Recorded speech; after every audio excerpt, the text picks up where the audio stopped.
아멘. 오늘 우리에게 주시는 하나님 말씀 사무엘하 2장 12절부터 23절까지 보겠습니다. 사무엘하 2장 12절부터 23절입니다. 넬의 아들 아브넬과 사울의 아들 이스보셋의 신복들은 마하나임에서 나와 기브온에 이르고 스루아의 아들 요압과 다윗의 신복들도 나와 기브온 못가에서 그들을 만나 함께 앉으니 이는 못 이쪽이요 그는 못 저쪽이라. 아브넬이 요압에게 이르되 원하건대 청년들에게 일어나서 우리 앞에서 겨루게 하자. 요압이 이르되 일어나게 하자 하매 그들이 일어나 그 수대로 나아가니 베냐민과 사울의 아들 이스보셋의 편에 12명이요 다윗의 신복 중에 12명이라. 각기 상대방의 머리를 잡고 칼로 상대방의 옆구리를 찌르매 일제히 쓰러진지라. 그러므로 그곳을 헬갓 핫수림이라 일컬었으므로 기브온에 있더라. 그날에 싸움이 심히 맹렬하더니 아브넬과 이스라엘 사람들이 다윗의 신복들 앞에서 패하니라. 그곳에 스류아의 세 아들 요압과 아비새와 아사엘이 있었는데 아사엘의 발은 들로를 같이 빠르더라. 아사엘이 아브넬을 쫓아 달려가되 좌우로 치우치지 않고 아브넬의 뒤를 쫓으니 아브넬이 뒤를 돌아보며 이르되 아사엘아 너냐 대답하되 나로라. 아브넬이 그에게 이르되 너는 왼쪽으로나 오른쪽으로나 가서 청년 하나를 붙잡아 그의 군복을 빼앗으라 하되 아사엘이 그렇게 하기를 원하지 아니하고 그의 뒤를 쫓음에 아브넬이 다시 아사엘에게 이르되 너는 나 쫓기를 그치라. 내가 너를 쳐서 땅에 엎드러지게 할 까닭이 무엇이냐. 그렇게 하면 내가 어떻게 내 형 요압을 대면하겠느냐 하되 그가 물러가기를 거절하매 창 뒤끝으로 그의 배를 찌르니 창이 그의 등을 꿰뚫고 나간지라. 곧 그곳에 엎드러져 죽음에 아사엘이 엎드러져 죽은 곳에 이르는 자마다 머물러 섰더라. 아멘. 오늘 앞서려는 욕심의 끝은 파멸이다 라는 제목으로 말씀 나누도록 하겠습니다. 하나님께서 세우신 왕은 다윗입니다. 이것은 하나님께서 한 나라의 왕을 세우는 것은 사람의 선택이 아니라 하나님의 결정이셨고 이미 우리가 알고 있는 것처럼 사무엘상 16장에서 하나님께서 사무엘 선지자를 통하여서 분명히 선포한 하나님의 뜻이었습니다. 이제 사울은 죽었습니다. 사울이 죽은 이후에 하나님의 계획은 역사 가운데에서 반드시 실현되어질 것입니다. 자, 그러나 하나님의 뜻이 분명히 이렇게 드러났다라고 해서 모든 사람들이 그 주의 뜻 앞에 순종하는 것은 아니라는 것입니다. 오늘 본문은 하나님의 뜻이 분명히 드러난 지금 이 시점에 그 뜻보다 앞서려고 하는 사람들의 욕심이 그리고 그들의 그 욕심의 결과가 또 어떠한지 매우 적나라하게 보여줍니다. 자, 사울이 죽었습니다. 사울 왕이 죽고 나서 이제 유다 지파는 다윗을 왕으로 인정하며 기름을 붓습니다. 다윗은 전부 총 3번의 기름 부음을 받죠. 이제 사무엘상 16장에 사무엘 선지자로부터 처음 왕으로서의 기름 부음을 받습니다. 그리고 오늘 이제 어제 아침에 우리가 살펴본 것처럼 남유다 헤브론의 왕으로서 7년 6개월의 통치를 시작하면서 두 번째 기름 부음을 받습니다. 계속해서 다윗은 하나님 앞에 묻습니다. 하나님, 내가 올라가겠습니까? 내가 올라갈까요? 계속 물으면서 다윗은 남유다만의 헤브론만의 왕으로서 7년 6개월을 지내다가 이제 우리가 살펴보는 나중에 사무엘하 5장에 이르러서 온 이스라엘의 통일 왕국의 왕으로서 비로소 세 번째 기름 부음을 받게 되어집니다. 자, 그러니까 이제 하나님의 뜻이 역사 가운데에서 온전히 다윗을 통하여서 이제 실현되어지는, 그런데 그 시점 가운데에 오늘 본문에 아주 뜻밖의 그런 일들이 생겨납니다. 12절을 보시면요.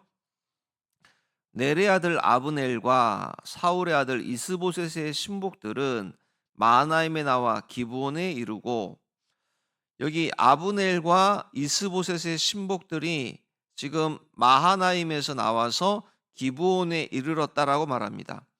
마하나임은 사울 집안의 근거지입니다. 그러니까 사울 왕조의 정치적으로 또 군사적 중심지입니다. 반면에 여기 기브온은 어디냐면 다윗이 머물고 있는 헤브론과 매우 가깝습니다. 그러니까 이렇게 가까운 거리, 지금 오늘 이들이 이 마하나임에 있던 이들이 이 기브온 가운데 있는 이곳으로 이동한 것이 결코 우연이 아닙니다. 이들은 뭐 다른 어떤 방비를 하기 위해서 어디 뭐 피신을 하기 위해서 온 것도 아니고 굳이 이 먼 마하나임에서 군사를 이끌고 오늘 기브온까지 올라온 이유는 단 하나입니다. 하나님이 세우시는 왕, 하나님의 뜻에 의해서 결정되어지는 왕 다윗, 그 다윗 왕과 맞서기 위함입니다. 자, 다윗은 앞에서 말씀드린 것처럼 군사를 일으켜서 올라간 적이 없습니다. 늘 하나님 앞에 이제 묻게 되죠. 하나님께서 올라가라 하실 때까지 기다렸고 힘으로 밀어붙이지 않습니다. 그런데 오늘 본문에 나오는 사울의 이 군대 장관인 이 아브넬은 그는 다릅니다. 그는 하나님의 때를 기다리지 않습니다. 자기가 주도권을 쥐고 자기가 이 모든 상황을 앞서서 장악하려고 합니다. 이것이 바로 하나님의 뜻과는 전혀 상관없이 자기 자신의 욕심으로 또 앞서려고 하는 자의 첫 번째 모습입니다. 자, 그러면 여기서 한 가지 질문이 생깁니다. 도대체 이 아브넬은 어떤 사람이기에 오늘 이런 행동을 할 수 있을까? 사무엘상 14장부터 이렇게 보시면 50절을 보면 이 아브넬은 사울의 군 사령관으로서 사울의 숙부의 아들이었습니다. 그러니까 그는 사울 왕과 죽은 사울과 친척 관계였고 사촌 관계였고 사울 왕조의 핵심 실세였습니다. 그러니까 단순하게 아브넬이 사울의 군사령관 장수가 아니라 정치적으로 군사적으로 모든 권력을 다 이렇게 한 손에 잡고 있는 사람이 아브넬입니다. 자, 중요한 것은 이 지금 아브넬이 다윗이 하나님께서 기름 부으신 다음 왕이다라는 이 사실을 몰랐던 사람이 아니라는 겁니다. 아브넬도 이것을 이미 알고 있습니다. 하나님께서 이제 사울의 집을 버리시고 다윗을 왕으로 세우실 것이라는 사실을 알고 있었고, 하나님의 뜻이 어디로 향하고 있는지 누구보다도 이 아브넬도 잘 알고 있습니다. 그럼에도 불구하고 그는 사울이 죽은 이후에 다윗에게로 나아가지 않습니다. 사울의 아들 이스보셋을 데리고 가서 왕으로 세우고자 합니다. 왜 그렇습니까? 자신이 사울 왕의 그 군대 장관으로 그곳에 있는 동안, 그 자리에 머무는 동안 그에게는 잃고 싶지 않은 것이, 내려놓고 싶지 않은 것이 너무나도 많았기 때문입니다. 사울의 집에 붙어 있는 동안 그는 권세를 누릴 수 있었고 영향력을 행사할 수 있었습니다. 자신의 욕망을 유지할 수 있었습니다. 그러나 어떻습니까? 이제 하나님의 뜻을 따르는 순간 그는 내려와야 합니다. 자신의 모든 것을 다 내놓아야 하고 자신의 욕심을 포기해야만 하는 겁니다. 그래서 그는 하나님의 뜻을 몰라서가 아닙니다. 알면서도 자신의 욕심 때문에 하나님께서 세우시는 이 다윗 왕과 다투는, 대적하는 모습으로 이렇게 선택을 하는 것입니다. 그래서 13절을 보시면요, 여기 스루야의 아들 요압과 또 다윗의 신복들도 나왔다. 그래서 기브못가에서 여기 13절부터 18절까지 쭉 소개되고 있는 이 수류아나 이런 뭐 아비세나 아사일이나 이 친구들은 모두가 다 다윗의 누이의 아들들입니다. 그러니까 다윗의 누이의 조카들이 다 이렇게 용사들로 지금 전쟁에 나갔습니다. 이뿐만 아니라 실제 우리가 알고 있는 것처럼 지금 이 사울의 군사령관인 아브넬이나 다윗이나 이 모든 아들들이나 모두가 전부 다 이전에 매우 가까운 사이였습니다. 모두가 사울을 왕 밑에서 함께 하나 되어져서 모두가 충직한 신하들로서 참 가까운 이들이었습니다. 근데 오늘은 이들은 그 가까웠던 그들이 어떻게 보면 하나님의 뜻과는 전혀 상관없이 서로가 참 욕심에 또 출발이 되어져서 그들이 오늘 어떻게 보면 정말 명분 없는 이런 싸움 아닌 싸움을 시작하게 되어집니다. 그래서 13절을 보시면요. 스루야의 아들 요압, 다윗의 신복들도 나와 기브온 목가에서 그들을 만나 함께 있으니 이는 못 이쪽이요 그는 못 저쪽이라. 자, 다윗의 군사령관은 요압 장군입니다. 그리고 그의 신복들도 기브온 연못가로 나옵니다. 이 기브온 연못가가 당시에 수심도 깊고 꽤 넓어서 막 대략 한 5천 명, 어마어마 많은 사람이 한 번에 이렇게 물을 마실 수 있는, 어떻게 보면 상당히 군사적 요충지이기도 합니다. 자, 그런데 여기서 14절을 보시면요. 사울의 군사령관 아브넬이 다윗의 장수인 요압에게 이르되 원하건대 청년들에게 일어나서 우리 앞에서 겨루게 하자. 요압이 이르되 일어나게 하자 하매, 지금 여기 이 14절 내용을 보면 이게 우리가 이제 싸우자, 전쟁을 하자 이런 이런 말이 아니라 히브리적 표현으로 보면 일종의 우리 힘겨루게 해보자, 누가 힘이 센지 한번 겨루어 보자, 어떻게 보면 과시적으로 경쟁하자라는, 한번 붙어보자 이런 표현입니다. 그러니까 처음부터 우리 죽기 살기로 싸우자, 피 흘려서 죽을 때까지 누가 이기나 해보자, 그런 것이 아니었다라는 겁니다. 자, 왜 이런 제안을 합니까? 사울의 군사령관인 아브넬 입장에서는 다윗을 하나님께서 왕으로 세우셨다라는 사실을 알고 있으면서도 여전히 자신의 위치와 또 이 모든 영향력을 놓고 싶지 않기 때문에, 그렇다라고 이렇게 전면전을 벌이기보다는 자기 편이, 자신이 얼마나 강한지를 이렇게 뭔가 좀 보여주고 이렇게 좀 심리적으로도 좀 우위를 점하고 싶은 겁니다.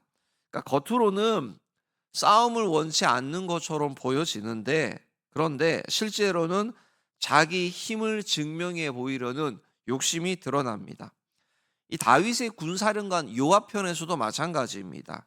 이게 굳이 이 제안을 받아들이지 않고 그저 물러나면 됩니다. 자, 그런데 다윗의 신복들 역시 지난 시간 돌이켜 보면 이들이 상당히 많이 억눌려 있었습니다. 아니, 하나님께서 세우신 왕은 우리가 따르는 다윗이 맞는데 저들은 왜 하나님의 뜻이 분명히 드러났음에도 불구하고 저러는 것인가? 이런저런 것들이, 분노와 이런 억울함들이 다 계속 눌려져 있었습니다. 그러다 보니까 이 아브넬의 이러한 우리 한번 겨루어 보자 하는 이 일에 어떻게 보면 욕심과 욕심이, 혈기와 혈기가 서로 마주서게 됩니다. 15절 보시면요.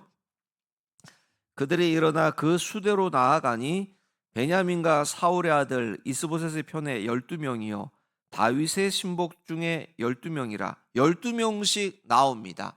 12지파를 연상시키는 숫자입니다. 자, 그런데 이들이 어떻게 싸우냐면 16절 보시면요. 각기 상대방의 머리를 잡고 칼로 상대방의 옆구리를 찌르매 일저히 쓰러진지라. 그러므로 그것을 헬갓 하수림, 그러니까 칼의 밭이다라고 일컬었으며 기브온에 있었다라고 말합니다. 12명씩 나와서 12시발을 상징하는 숫자들 나와서 이 표현은 무슨 말이냐면 12명, 12지파, 그러니까 이스라엘과 이스라엘끼리 지금 서로가 서로를 향해서 이스라엘과 이스라엘이 칼을 들고 있는 장면이다라는 것입니다. 이게 지금 블레셋과 싸우는 장면이 아닙니다. 이방인들과 민족과의 그런 전쟁이 아닙니다. 하나님의 백성들끼리 서로 자신들의 욕심에 지금 불이 붙어서 서로를 찌르는 장면입니다. 그 결과가 어떻게 됩니까? 상대방의 머리를 잡고 칼로 상대방의 옆구리를 찌르매 다 함께 엎드러졌더라. 승자가 없습니다. 승자가. 이긴 사람도 없고 살아남은 사람도 없습니다. 그저 앞서려고 하는 욕심으로 시작된 싸움은 아무도 살리지 못했습니다. 이 장면이 왜 이렇게 어떻게 보면 참 잔인한 장면인데, 성경이 우리에게 분명하게 알려주고 싶어하는 메시지가 있습니다. 무엇입니까? 하나님의 뜻이 분명히 드러났는데도 하나님의 뜻을 따르지 않습니다. 하나님 앞에 다시 묻지도 않습니다. 그리고 경쟁합니다. 자기 자신을 증명해 보이고 싶은 겁니다. 그리고 욕심으로 시작된 싸움의 끝이 파멸로 끝난다.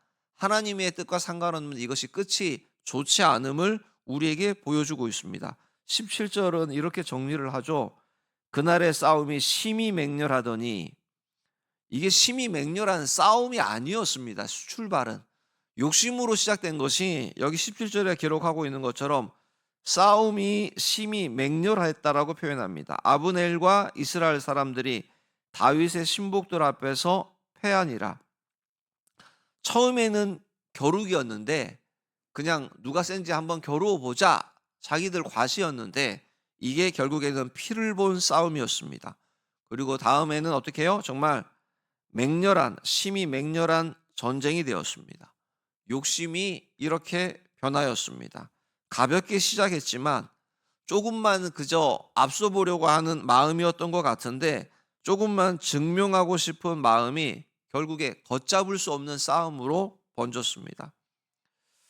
우리는 지금 하나님의 뜻에 순종하며 나아가고 있는 것 같습니까? 우리는 하나님의 뜻을 기다리고 있습니까? 아니면 오늘 우리가 앞서서 상황을 만들어 가고 있지는 않습니까? 우리가 믿음 말하는데 뭐 예배하는 믿음, 기도하는 믿음, 뭐 정말 귀하죠. 그러나 우리 모든 일상의 삶 가운데에서 정말 믿음으로 기다리고 계십니까? 아니면 우리의 욕망, 욕심으로 인하여서 다시금 힘을 내서 경쟁하고 있지는 않습니까? 앞서려고 하는 그 욕심은 결국에 싸움을 만들고 그 싸움이 반드시 파멸을 낳게 된다는 것을 우리에게 보여줍니다. 이어서 18절부터 나오는 이 아사헬이라고 하는 이 사람도 이 개인의 비극처럼 보이지만 이것도 크게 다르지 않습니다. 성경은 그를 뭐라고 표현하냐면 18절입니다. 그곳에 스루아의 세 아들 요압과 아비새와 아사헬이 있었는데 이 아사헬의 발은 들노루같이 빠르더라. 자, 지금 이 사람도 성경이 들노루같이 빨랐다. 이게 정말 어떻게 보면 하나님께서 주신 은사, 재능이었습니다. 근데 그는 이 재능 역시도 하나님 앞에 묻지 않습니다. 하나님의 뜻 가운데 사용하지 못합니다. 오늘 여기 이 아사엘이 이 아브넬을 끝까지 추격하는 장면을 지금 보여주고 있습니다. 자, 그런데 19절 보시면요. 아사엘이 아브넬을 쫓아 달려가되 좌우로 치우치지 않고, 그러니까 죽으라고 자신의 재능을 다해서 이 사울의 군대 장관 아브넬 뒤를 쫓으니 20절 아브넬이 뒤를 돌아보며 이르되 아사엘아 너냐 대답하되 나로라. 아브넬이 그에게 이르되 너는 왼쪽으로나 오른쪽으로나 가서 청년을 붙잡아서 그의 군복을 빼앗으라. 너 나 따라오지 말라는 이야기입니다. 너 다른 거 하나 데려다가 너의 어떻게 해요? 공로를 인정받아라. 그런데 아사엘이 그렇게 하기를 원하지 않고 계속 쫓습니다. 22절 보시면요. 아브넬이 다시 아사엘에게 이르되 너는 나 쫓기를 그치라. 내가 너를 쳐서 땅에 엎드러지게 할 까닭이 무엇이냐? 그렇게 하면 내가 어떻게 내 형 요압을 대면하겠느냐? 우리 예전에 다 형제였어. 가깝게 지내. 내 형 요압하고도 친한데 내가 어떻게 너를 어떻게 할 수가 있겠어? 그냥 멈춰라, 돌아가라 이야기하지만 아사엘이 끝까지 아브넬을 추격합니다. 두 번이나 경고를 하지만 듣지 않습니다. 왜 그렇습니까?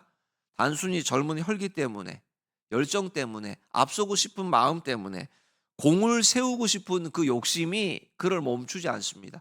지금 이 싸움이 지금 12명의 청년들도 어떻게 보면 이게 서로 머리를 붙잡고 옆구리를 찔려서 피를 흘릴 만큼 처참한 죽음으로 갈 싸움이 아니었습니다. 오늘 여기 지금 이 아사엘도 하나님이 주신 그 재능으로 그 발이 빠른 들로르 같은 그가 정말 어떻게 보면 명분도 없는 싸움에 죽어라고 이 아브넬을 쫓아갈 그럴 일이 아니었다라는 것입니다. 근데 어떻게 해요? 이 여기 보면 23절에 아브넬이 보시면 물러가기를 거절하며 아브넬이 창 뒤끝으로 그의 배를 찌릅니다. 창 뒤끝으로. 창 아래 칼로 찌르는 것도 아니고 죽일 의도도 없었습니다. 창 뒤끝으로 그의 배를 찌르니 이 아사엘이 원체 빨라 가지고 달려오면서 창이 그의 등을 꿰뚫고 나간지라 엎드러져서 이렇게 죽어버리고 말았다라고 성경이 표현해 줍니다. 하나님이 주신 그 빠른 발은 그를 살리지 못했습니다. 오히려 그를 죽음에, 왜 그렇습니까? 하나님의 뜻이 아니라 온전히 자신의 이 욕심을 따라 사용되었기 때문에 그렇습니다. 말씀을 맺습니다. 다윗은 성경에서 계속해서 이렇게 살펴보면 계속 기다립니다. 참 답답할 정도로 이렇게까지 하나님 앞에 또 묻습니다. 누가 봐도 모든 사람들이 이거 지금 이제 올라가서 됐습니다. 이제 당신이 왕입니다. 이렇게 하셔도 됩니다. 근데 다윗은 계속해서 하나님 앞에 묻고 또 기다리는 모습을 우리에게 보여줍니다. 아브넬은요, 하나님의 뜻을 알고 있으면서도 순종치 않고 앞서려고 했습니다. 아사엘이란 이 친구는요, 달렸습니다. 기다리는 사람 다윗은 결국 하나님이 세우십니다. 그러나 주의 뜻이 분명하지만 상관없이 앞서려고 한 사람들에게 남아진 결과는 뭐죠? 피 흘림과 죽음뿐이었다라는 겁니다. 이 아침에 어떻게 보면 저와 여러분 우리가 내려놓아야 할 것은 다른 어떤 무엇이 아니라 우리의 마음이 아닌지, 하나님의 뜻보다도 내가 앞서려고 하는 마음, 하나님의 뜻이 분명히 드러났음에도 불구하고 우리가 하나님의 뜻에도 순종해야 되지만 뭐에도 순종해야 되죠? 때에도. 이 때가 하나님의 때인가? 하나님의 뜻도 분명히 알기를 원합니다. 이미 말씀을 통해서 수도 없이 우리를 향하신 하나님의 뜻이 선명하게 분명하게 개개인마다 드러나 있습니다. 그러나 그 뜻에도 순종하지만 어떻게 해요? 잠잠히 머물러 기다리시면서 하나님의 때에도 또 이렇게 순종하고 싶은, 하나님의 때에도 순종하는 것이 우리에게 필요하다라는 것입니다. 빨리 가고 싶은 욕심. 요즘에는 뭐 기다리는 세대가 아니죠. 뭔가 빨리 다 이루고 싶어 하는. 요즘엔 유튜브도 젊은 친구들이 보는 세대가 아닙니다. 그거 3분, 5분도 길어서 못 보는 세대. 어떻게 하죠? 쇼츠라고 해서 몇 초짜리, 10몇 초. 요즘엔 그걸 보면서 지나갑니다. 이게 유튜브보다 더 안 좋죠.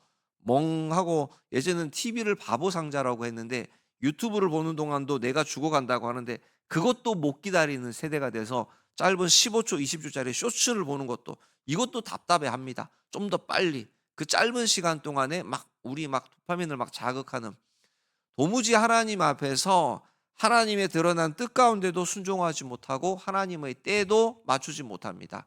하나님 앞에 기다리지도 못합니다. 무엇입니까? 모든 것이 다 결국 우리 안에 있는 욕심에서 비롯되어진, 오늘 이 아침 우리 마음 안에 있는 이 모든 욕심, 이것이 파멸임을 알고 주님 앞에 내려놓을 수 있기를 주의 이름으로 축복합니다. 하나님보다 주의 뜻을 앞서지 않고 하나님의 때를 기다리는 순종의 길을 걸을 수 있기를 주님의 이름으로 축복합니다. 하나님 감사합니다. 이 아침에 다시금 주의 말씀을